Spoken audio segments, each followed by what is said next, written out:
Hello everyone, me again. Hope you're not getting too sick of me just yet. No, I just on my dinner and I thought I'd have a good half hour. Well, they only last about 10 minutes, these conversations, don't they? But just thought I'd have another chat to everyone. Seems we're growing our YouTube channel. We've nearly getting to that 1,000 mark of can't even say the word, subscribers. So keep liking and subscribing. It's can't thank everyone enough for what they're doing. And people are coming messaging us now saying, "Oh, I've seen you on YouTube and all this," and great stuff. I don't know if that's a good thing. I think hopefully more people in the club will start wanting to take the opportunity to get their stories, get their thoughts, get their goals, get their moments onto the YouTube channel. And hopefully, like I said, we'll keep growing it, because in years to come, we'll look back at all these memories, and now we'll have something to document it for the future legacies, the future generations to look back on. And who knows, where this club could be. Hopefully, that UEFA Futsal Champions League, as we keep harping on about.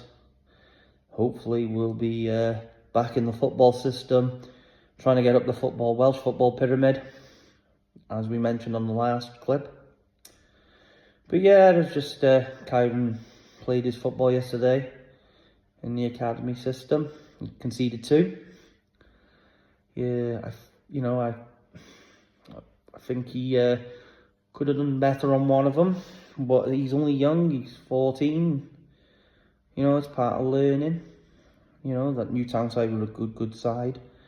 Yeah, but I thought, there was one was cut through, cut back. But like that run that Tottenham player did yesterday. But I thought as a goalkeeper, he could have maybe dived and cut back off. But, he needs those things to happen to create what they call situational learning, because, learning isn't just, based off what everyone used to think, the VARC system, the visual, auditory, kinesthetic, and I forgot what the other one is, but, maybe someone will pick it up in the comments. But yeah, situational and experiential learning is key, but it's just disappointing that, and it's no one's fault, and you've got to have, 2 keepers in a club, but when you're only getting 30 minutes game time a week, 35, those top bin goals that you got to save, it's may not happen until a certain half, and if you're not experiencing the onslaught, let's say, you're not going to get that situational learning. But I just think the Welsh FA need to really look at this one club, one rule situation, especially from a goalkeeper point of view.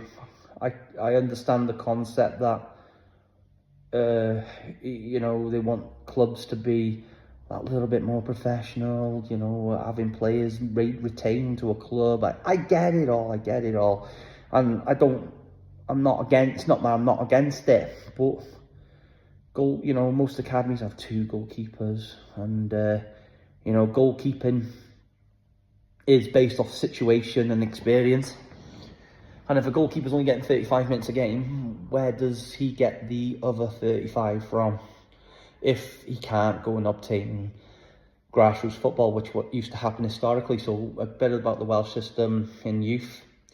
You could play for a grassroots side on a Saturday. You could play for your academy on a Sunday. A lot of the times, the grassroots goalkeepers would probably get the full game, and then they'd get their half game in the academy system. I think that works effectively. I raised this with one of the FAW goalkeeper coaches. I said there's going to be a bit of a, what's the word for it? I think a legacy issue with goalkeeping. I look back through my youth. I used to play on bad pitches, good pitches, play full games, get a lot of experience. If I couldn't reach a top bin save, it gave me a chance to reflect on it, to try and do better, go and work on my, on my springing, my jumping, or if my left foot wasn't the best, go and work on my left. But you can't reflect off 35 minutes it's just not achievable. And I think the Welsh FA, the solution for me would be is, no disrespect to the outfield players, I think that they need to go and allow goalkeepers to go and play in their grassroots sides. You know, we're only 12 miles across the border from England, and in England you can go and play for example, Chester Nomads on a Saturday in the JPL, and then you can go and play on a Sunday for like Oswestry. So you can sign for two teams in the English system, unless you're at your top flight academies like Manchester United, you so on. But remember, these have got coaches every day. Yet in the Welsh system, they're trying to professionalise something that's not probably at the potential steps to be professionalised, unless you've got guaranteed goalkeeper coaching week in, week out. But these people are like gold dust, you know. But don't take it away from those who volunteer and in the Welsh game. You know, without them, these things wouldn't happen. But no, it's just a bit of a thought. I just thinking, but if you understand how learning is developed, again, I keep harping on it, experiential learning, situations from, like again, the top bin save. If you're not going to get that until the second half and you've played the first half, how do you go and obtain that? How are you going to get the experience in knowing what to do better if, say, for example, the team you're playing against sits off you for that first half, but then goes at you and presses the second half? These things have got to be considered, and I think the FAW need to relook at it from a goalkeeper's point of view. I've over the years, again, watching my lad. I know, but believe me, I was involved in football before my lad, so so I'm not just a parent come into this going, oh yeah, this and this. I've seen over the years as well, we get, the Welsh way wants us to talk about playing out from the back. Great, looks good, it looks really pretty. Pep Guardiola style, let's get out from the back, play out from everything. But when goalkeepers are then told to go long, but they haven't developed their muscle memory, and Kyron had this issue, how are they expected to go long and then next minute they're getting, like, clubs are then disappointed in them and, maybe considering releasing them because they can't ping a long ball past the halfway line when the system has only coached them through the coach education to play out through the back. So if I'm challenging that notion, because I do think that needs to be reconsidered.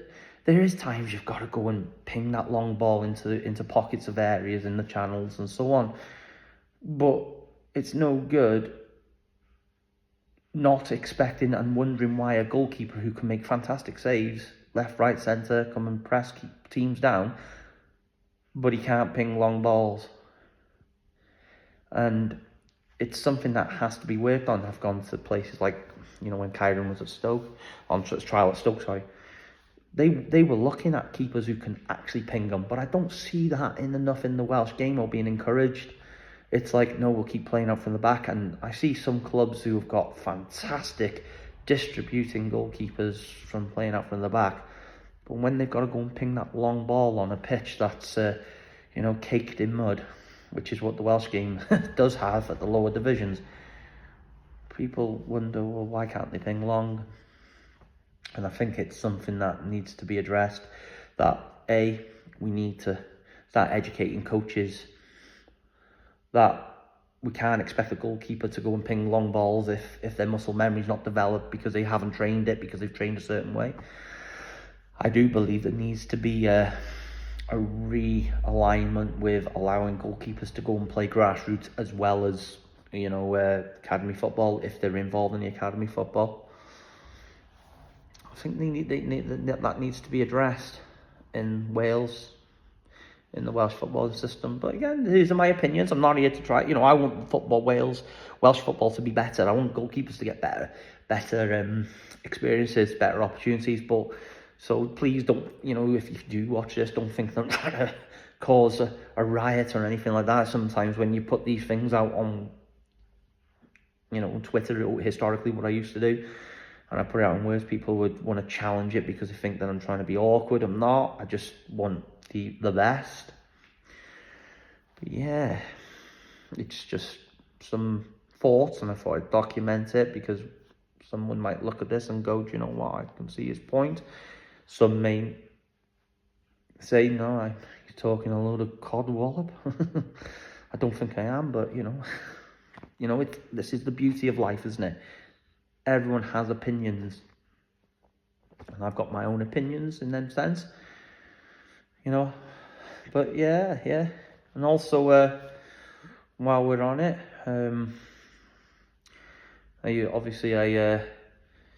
I've worked for Wrexham in the football in the community. I've worked for Chester FC in the past. I've never bought into the Wrexham and Chester banter because I just wanted to put this out there because I've always got a lot of stick out of it, but I've always wanted both sides to do well. I played for Chester in my youth. I had trials with Wrexham in my youth, and regret letting my trial down back in the day because I couldn't. The wheel on my bike broke, so I stopped going. That's the truth. But that was when I was 15. But what I'm trying to say here is that I always wanted both clubs to do well, because I do believe that if both clubs do well, it gives the opportunity for people within the region. It's 12 miles between Wrexham and Chester, and I love the rivalries, especially on the match. And when I walked on the Chester pitch, when I was watching when Wrexham were playing them, and they're all singing Wrexham. Oh, I am a Wrexham fan, and you could feel the rushes going up and the adrenaline, and it was an absolutely amazing experience when that was when I was in the football community for Chester.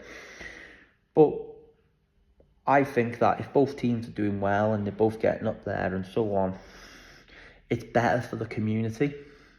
It's better for those players who want to break into the professional game.